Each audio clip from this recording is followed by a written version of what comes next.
కమలం పువ్వు గుర్తుకే దేశం కోసం ధర్మం కోసం ఓటు వేయండి. నన్ను ఈ అవకాశం ఒక్కసారి ఇవ్వండి. యువతరం ముందుకు వచ్చి నన్ను గెలిపియండి. నన్ను గెలిపిస్తే చూడండి ఒకసారి ఓట్ల కోసం ఏడుస్తుంది. ఓట్లు ఏమని చెప్పేసి ఓట్లు వేయాలంటే ఏడ్చుడు కాదు, ముందు నుంచి అభివృద్ధి చేసుకుంటూ రావాలి. నన్ను ఈ అవకాశం ఒక్కసారి ఇవ్వండి. యువతరం ముందుకు వచ్చి నన్ను గెలిపియండి. నన్ను గెలిపిస్తే అనుకుంటున్నా, పోయినసారి ఓడిపోయినా.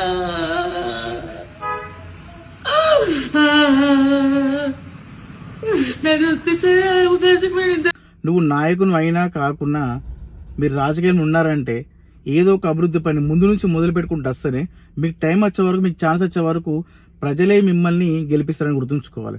ఓట్లు వచ్చుతో ఏడుచుడు, కాలు ముక్కుడు, పైసలు వంచుడు ఇవన్నీ ఎందుకు పనికిరావు.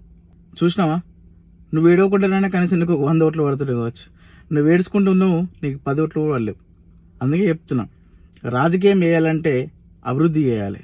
నువ్వు రాజకీయంలో ఉన్నావంటే నువ్వు గెలిచినా గెలవకున్నా అభివృద్ధి చేసుకుంటూ పోతే, చిన్న చిన్న సమస్యల్ని నువ్వు తీర్చుకుంటూ పోతే రేపటికల్లా నీకు ఛాన్స్ వచ్చినప్పుడు తప్పకుండా ప్రజలు అనేది నీకు గెలిపేస్తారని గుర్తుంచుకో.